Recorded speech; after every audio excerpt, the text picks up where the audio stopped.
Multiple alleles. Students, आप लोगों ने लास्ट टॉपिक जो डिस्कस किया था उसमें आप लोगों ने डोमिनेंस के इफेक्ट को समझा था मेंडल्स के लॉ में। आज आप लोग बात करेंगे मल्टीपल अलील्स के ऊपर। ए बी और ब्लड ग्रुप सिस्टम किस तरह से है।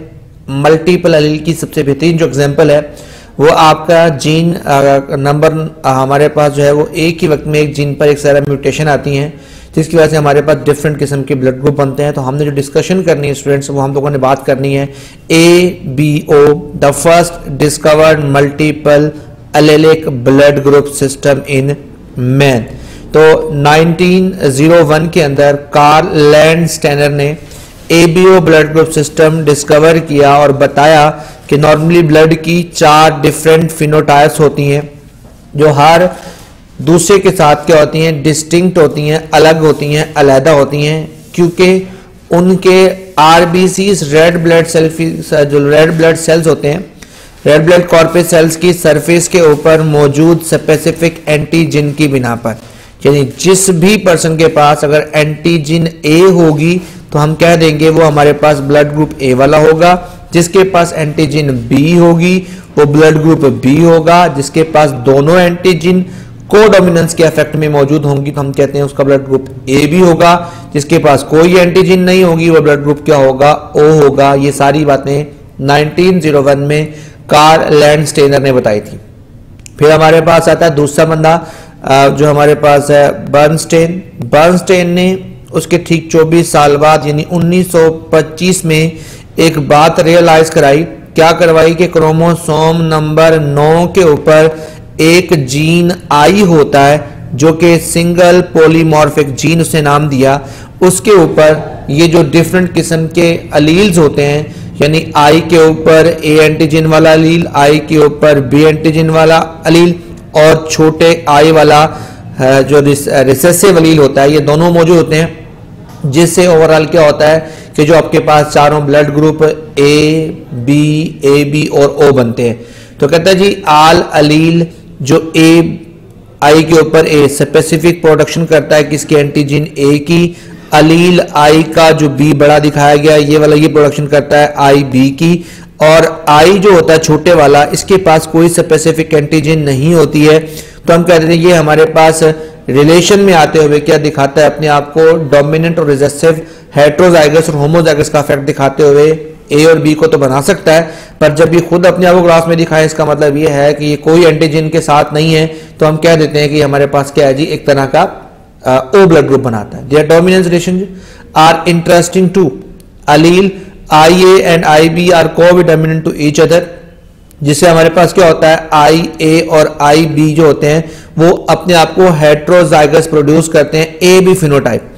लेकिन जब IE रिसेसिव आपके पास IA एंड I बोथ हमारे पास हो जाते हैं, यानी दोनों क्या होते हैं AB रिसेसिव हो जाते हैं, तो ऑटोमेटिकली छोटा I जो डोमिनेंट आ जाता है। तो जो हमारे पास दिखाया गया था हम कहते हैं जी I दोनों बड़े A हो जाए, यानी बड़े का मतलब ये है कि हमारे पास A फिनोटाइप नजर आती है, या हमारे पास एक बड़ा AI हो और साथ में छोटा I हो तब भी जीनोटाइप हमारे पास A ही होगी। सेम इस तरह से ये भी हमारे पास होमोजाइगस जीनोटाइप है, इसमें भी हमारे पास B ग्रुप होगा, लेकिन IB बड़ा के साथ छोटे I के ग्रुप के साथ क्या होगा, हमारे पास फिनोटाइप B होगी। तो होमोजाइगस जो हमारे पास दोनों I छोटे होंगे ये ऑटोमेटिकली क्या करेगा, फिनोटाइप O पैदा करेंगे। ये इफेक्ट हमारे पास है। तो ये हमारे पास एक जीन है, जीन में म्यूटेशन है। म्यूटेशन 1 कौन सी है जी, IA।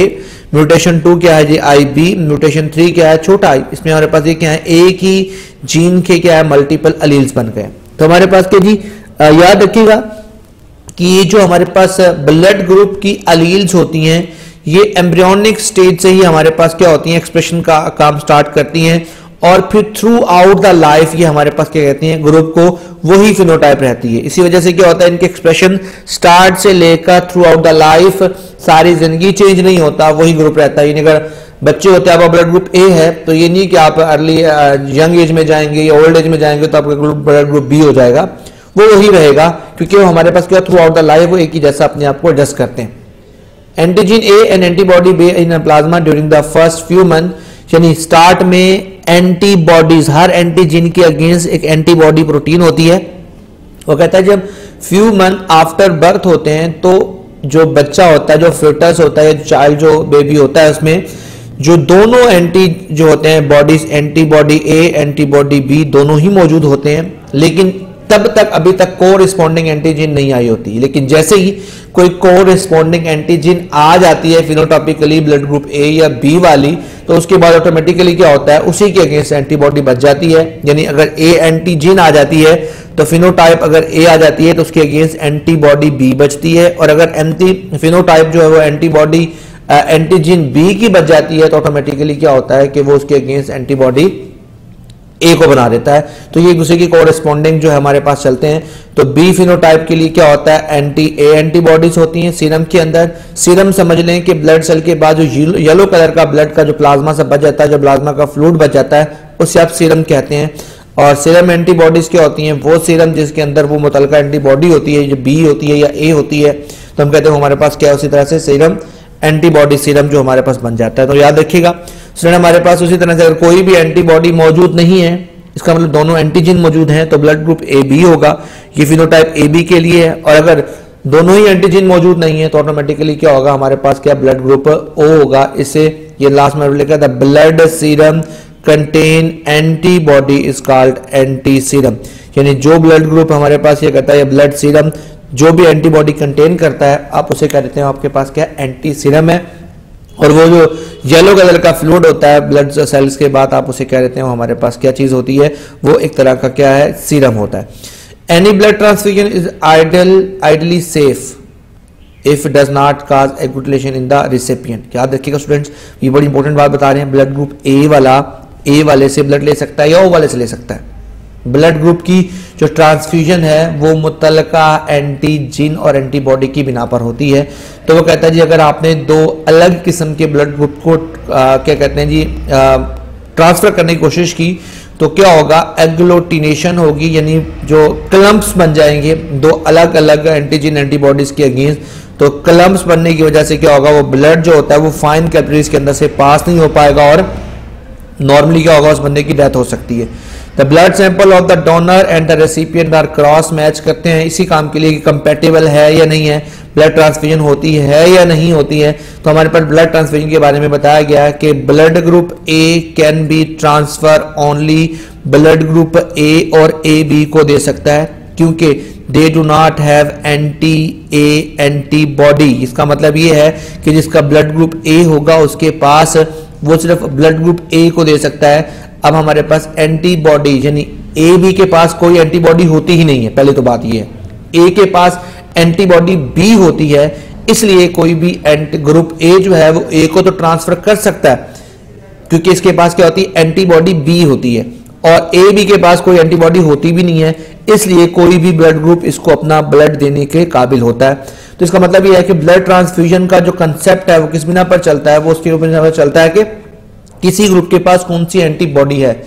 अब जारी बात है, अगर ए वाला ब्लड ग्रुप है, इसके पास एंटीबॉडी बी है, इसके पास भी एंटीबॉडी बी है, तो हम ट्रांसफर कर सकते हैं। लेकिन अगर ब्लड ग्रुप ए उसको दे दिया जाए जिसके पास एंटीबॉडी भी ए है, तो वो क्या होगा, एग्लूटिनेशन हो जाएगी। सेम इसी तरह से हमारे पास क्या होगा, जो ओ होता है, ओ के पास कोई एंटीजन होता ही नहीं है। जब एंटीजन कोई है ही नहीं तो फिर ब्लड ट्रांसफ्यूजन आप कहीं भी कर सकते हैं। यानी इसका मतलब ये हुआ कि ब्लड ग्रुप ओ जो है वो हमारे पास क्या होता है, यूनिवर्सल डोनर बन जाता है, और ये हमारे पास ब्लड ग्रुप ए भी होता है, इसे हम कहते हैं हमारे पास क्या है जी, ब्लड ग्रुप ए भी जो होता है वो कहता है यूनिवर्सल रेसिपिएंट होता है। यानी हर किसी को ब्लड देने वाला डोनर यूनिवर्सल डोनर हम कहते हैं हमारे पास किसको, ब्लड ग्रुप ओ को, और हमारे पास जो हर किसी से ब्लड ले सकता है तो हम कहते हैं हमारे पास वो क्या है, यूनिवर्सल रेसिपिएंट है। तो स्टूडेंट याद रखिएगा कौन सा ब्लड ग्रुप यूनिवर्सल डोनर है और कौन सा यूनिवर्सल हमारे पास क्या रेसिपिएंट है, इसको आपने याद रखना है। ब्लड ग्रुप ए भी जो है वो रिसीव कर सकता है हर किसी से ब्लड, और जो हमारे पास ब्लड ग्रुप ओ है वो हर किसी को कर सकता है, ब्लड डोनेट कर सकता है। तो हम कह सकते हैं कि डोनर के तौर पर ओ लिया जाता है और फिर हमारे पास क्या है, रेसिपिएंट के बिना पर जो है वो ले। अगर जेनेटिक अपीयरेंस क्या है हमारे पास इसमें, तो वो कहता है जी हमारे पास हम लोग किस किस्म की डिस्कशन करते हैं, genetic analysis on the base of the blood have in the solving the case of disputed percentage. तो जेनेटिक एनालिसिस हम लोग इसलिए डिस्कस कर रहे हैं कि हम लोग ब्लड ग्रुप के एनालिसिस को अच्छी तरह से समझ लें, और जो भी डिस्प्यूटेड पेरेंटल पेरेंटेजेस होते हैं उनके अंदर फैसला कर सकें। हम क्यों डिस्कस कर रहे हैं, सारी बातें बता रहे हैं।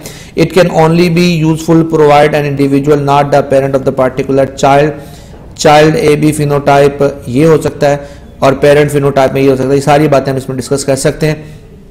तो वो इसमें जैसे मतलब जी हमारे पास 2 न्यू बॉर्न बेबी आए, हमारे पास एक्टिविटी है हॉस्पिटल के अंदर, आपने बेबी के ब्लड ग्रुप टाइप को देखना है, तो बताना होता है ये बच्चा किसका है। जैसे मैच हो जाता है नर्सरी के अंदर, तो फिर आपने बताना होता है किसके ब्लड ग्रुप के साथ मैच करता है, तो ब्लड ग्रुप जिसके साथ जो मैच करता है इसी फिनोटाइप को शो करते हैं। बिल्कुल वैसे ही जैसे आपने क्या कहा था, मेंडल के कंसेप्ट को लेकर चलते हैं, मेंडल की जो क्रॉस मैच है उससे आप लोग चलते हैं। फिर आपके पास स्वरूप आता है RH ब्लड ग्रुप सिस्टम, और किस तरह से हमारे पास क्या होता है मैटरनल सिचुएशन पर अफेक्ट करता है। नेक्स्ट टॉपिक इंशाल्लाह स्टूडेंट्स हमारा ये होगा। तो आई होप सो कि आप लोगों को ये बात समझ आई है। ये हम लोग इसलिए डिस्कस कर रहे हैं क्योंकि हमने आगे जाके जो चीज़ें बेसिक में डिस्कस करनी है, वहाँ पर क्रॉस लिंकेज तो हमारे पास है, सेक्स डिटरमिनिंग XY जीन के ऊपर बात करनी है, तो ये सारी बातें वहाँ पर हमारे कंसेप्ट में काम आएंगी। इसलिए आप लोगों को ब्लड ग्रुप सिस्टम के हिसाब से ब्लड ग्रुप की ट्रांसफ्यूजन भी समझाई जा रही है। और इंशाअल्लाह नेक्स्ट लेक्चर में मिलते हैं जिसमें हम लोग इसी ब्लड ग्रुप के ऊपर RH को डिस्कस करेंगे। तब तक के लिए अल्लाह हाफिज़।